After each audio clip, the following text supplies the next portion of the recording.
खुलुमबाय बेयो बड'लेण्ड इंखं टेलिभिजन दिनै 12 जुन 2022 रबिबार खालि सानसेनि बरादखौ नोंथांमोननि खाथियाव लाबोदों आं सदानन्द दैमारिया।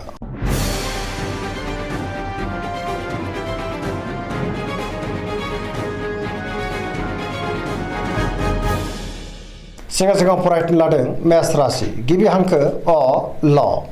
दिनैनि साना मोजां आरो गाज्रिनि गेजेरजों बाबेलनांगोन। गोजोननि आंखाल जानो हागौ। गोसोआव जिंगाया बांगोन। गुबुननि थाखाय नाङा फाङा जेंनायाव गोग्लैनांनोबो हागौ। गोसोखौ दिनै जोबोर उसुखुथु आरो गुलुं गुजुं मोनगोन। मावनो लानाय खामानिखौ मावफुंनो हागोन। देहाया बारा मोजां थानाय नङा।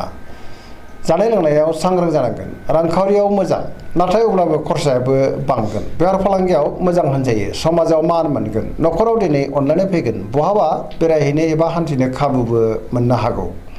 लाइमोनफ्रा जोबोर रमान्टिक जागोन आरो गावबा गावनि गोसोनि साननायखौ फोरमायलायनो हागोन।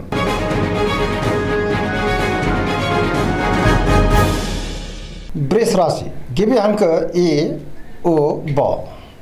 दिनैनि साना जोबोर मोजां। गुबुननि हेफाजाब मोननानै गोसोखौ दिनै जोबोर गोजोननाय मोनगोन। माबा मोनसे गोदान खौरां मोननो हागौ। गोसोआव बोलो बांगोन। मावनो लानाय खामानिखौ थि समावनो मावफुंनो हागोन। समाजावबो मान मोननो हागोन। रांखावरियाव दिनै जोबोर मोजां होनजायो। मोननो गोनां धोनखौ मोननो हागोन।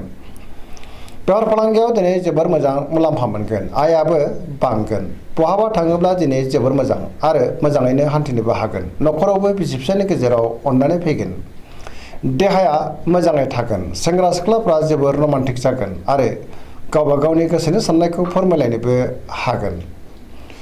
बहानिफ्रायबा हरखाबै मोजां खौरां फैनोबो हागौ।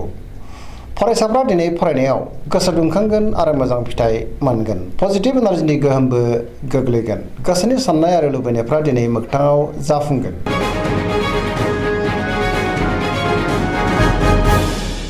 मिथुन राशि गिबि हांखो क स। दिनैनि साना जोबोर मोजां। पजिटिभ एनार्जिनि गोहोम गोग्लैगोन। गोसोखौ दिनै जोबोर गोजोननाय मोनगोन। जेरावबो देरहासार जागोन। गोबां खामानिखौ दिनै गोरलैयैनो मावफुंनो हागोन। देहाया मोजाङै थागोन। रांखावरियाव दिनै जोबोर मोजां होनजायो। बेफार फालांगियावबो जोबोर मोजां। न'खराव दिनै अनलायनाय फैगोन। गुबुनजों मोजां सोमोन्दो लाखिनो रोंगोन। समाजावबो मान मोननो हागोन। मावनो लानाय खामानिखौ थि समावनो मावफुंनो हागोन। गुबुननि हेफाजाबखौ मोननो हागोन। बहाबा थांनो एबा हान्थिनो एबा दावबायनो खाबुबो मोननो हागौ। मोजाङैनो हान्थिनोबो हागोन। गोसोनि बोलोआबो बांगोन। गियाननि आंखाल जानाय नङा। लाइमोनफोरनि गोसोआ दिनै जोबोर रमान्टिक जागोन आरो गावबा गावनि गोसोनि साननायखौ फोरमायलायनोबो हागोन। फरायसाफ्राबो दिनै फरायनायाव गोसो दुंखांगोन आरो मोजां फिथाइ मोनगोन। गोसोनि साननाय आरो लुबैनाया दिनै मोगथाङाव जाफुंगोन।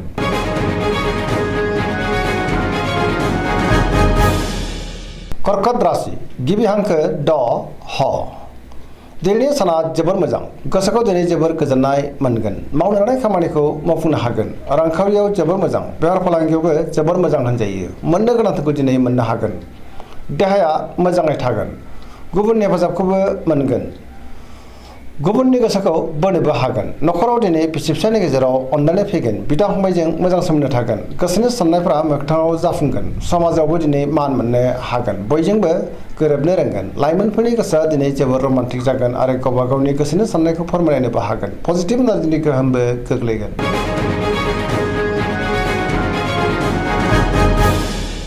सिंह राशि गिबि हांखो म ट। दिनैनि साना जोबोर मोजां। मोनफ्रोमबो बिथिङावनो सांग्रां जानो रोंगोन। बयजोंबो अनजागोन आरो मोजां मोनजागोन। गोसोखौ दिनै जोबोर गोजोननाय मोनगोन। सोरबा गोजाम लोगोजों बहाबा लोगो मोनज्लायनोबो हागौ। मावनो लानाय खामानिखौ थि समावनो आरो गोरलैयैनो मावफुंनोबो हागोन। गोसोआ दिनै जोबोर रमान्टिक जागोन। रांखावरियाव जोबोर मोजां होनजायो। गोबां धोन आरजिनोबो हागोन। अदेबानि खरसायाबो बांगोन। बेफार फालांगियाव दिनै जोबोर मोजां मुलाम्फा मोनगोन। न'खरावबो गोजोन थागोन। गोसोनि बोलोआबो बांगोन। समाजावबो दिनै बयजोंबो अनसायजागोन। गुबुननि गोसोखौ गोरलैयैनो बोनो हागोन। सेंग्रा सिख्लाफ्रा गावबा गावनि गोसोनि साननायखौ फोरमायलायनो हागोन आरो बहानिफ्रायबा मोजां खौरां फैनोबो हागौ। फरायसाफ्रा दिनै फरायनायाव गोसो दुंखांगोन आरो मोजां फिथाइ मोननोबो हागोन।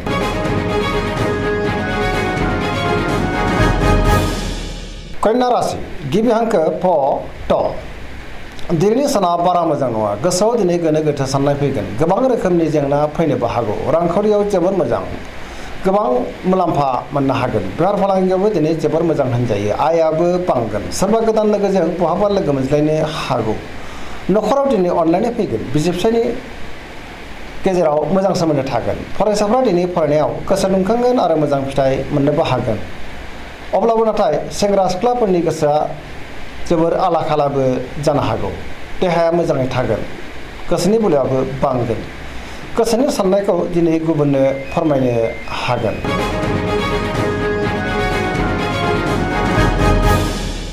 तुला राशि गिबि हांखो र ट। दिनैनि साना बारा मोजां नङा। बहाबा दावबायहैनो खाबु मोननो हागौ। गोसोखौ नाथाय जोबोर आला-खाला मोनगोन। गोसोनि बोलोआ लोरबां जागोन। गोसोनि साननाया देबार नांगोन। मावनो लानाय खामानिखौ मावफुंनो हागोन। देहाया दिनै बारा मोजां थानाय नङा। जानाय लोंनायाव सांग्रां जानांगोन। रांखावरियाव मोजां। अब्लाबो नाथाय खरसायाबो बांगोन। मोननो गोनां धोनखौ मोननो हागोन। न'खराव दिनै बिसि-फिसायनि गेजेराव अननानै फैगोन। समाजावबो मान मोननो हागोन। बेफार फालांगियाव मोजां होनजायो। बहानिफ्रायबा मोजां खौरां फैनोबो हागौ। लिरनाय फरायनायाव आखा-फाखा जागोन। फरायसाफ्रा दिनै फरायनायाव गोसो दुंखांगोन आरो मोजां फिथाइ मोनगोन। गोसोनि साननायफ्रा जाफुंनोबो हागौ।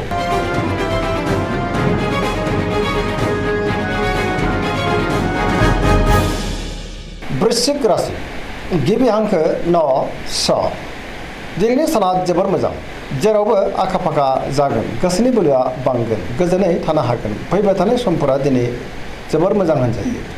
लोगोफोरनि हेफाजाबखौ मोननो हागोन। सोरबा लोगोजों बाख्नायजानोबो हागौ।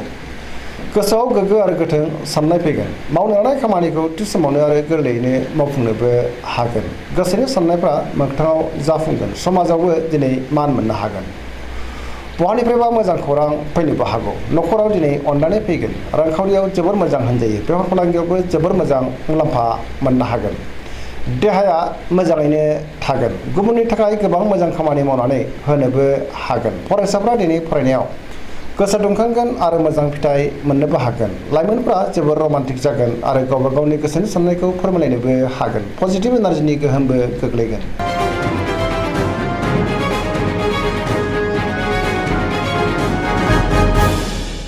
धनु राशि गिबि हांखो ध फ भ। दिनैनि साना जोबोर मोजां। गुबुननि हेफाजाब मोनगोन। गोसोआव पजिटिभ साननाय फैगोन। पजिटिभ एनार्जिनि गोहोमबो गोग्लैगोन। सोरजोंबा बाख्नायजानोबो हागौ। गोसोनि बोलोआबो बांगोन। धोरोमारि बिथिङाव दिनै गोसो दुंखांगोन। मावनो लानाय खामानिखौ थि समावनो मावफुंनो हागोन। रांखावरियाव जोबोर मोजां होनजायो।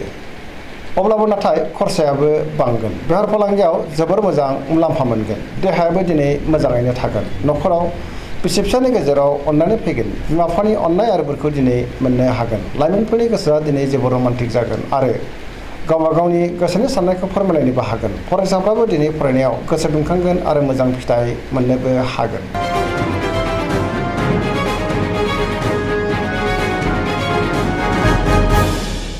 मकर राशि गिबि हांखो ख ज। दिनैनि साना जोबोर मोजां। अब्लाबो नाथाय गावखौल' साननो रोंगोन।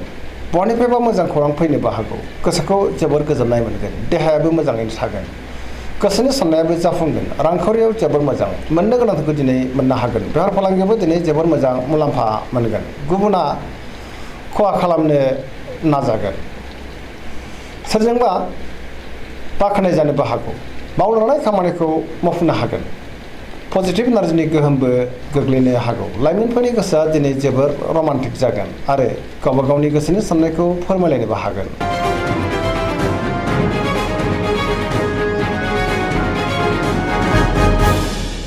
कुम्भ राशि गिबि हांखो ग स। दिनैनि साना जोबोर मोजां। गोसोनि बोलोआ बांगोन। सोरनिबा बाख्नायनाय मोनगोन। गोसोखौ दिनै जोबोर गोख्रों मोनगोन। मावनो लानाय खामानिखौ थि समावनो आरो गोरलैयैनो मावफुंनोबो हागोन। बहानिफ्रायबा हरखाबै मोजां खौरां फैनोबो हागौ। समाजावबो दिनै गोबां मान मोनगोन। रांखावरियाव जोबोर मोजां होनजायो। गोबां धोन आरजिनोबो हागोन। बेफार फालांगियावबो दिनै जोबोर मोजां मुलाम्फा मोनगोन। देहायाबो मोजाङै थागोन। न'खराव दिनै बिसि-फिसायनि गेजेराव अनलायनाय फैगोन। गोसोनि साननायफ्राबो मोगथाङाव जाफुंगोन। सेंग्रा सिख्लाफ्रा गावबा गावनि गोसोनि साननायखौ फोरमायलायनो हागोन आरो गोसोआ दिनै जोबोर रमान्टिक जागोन।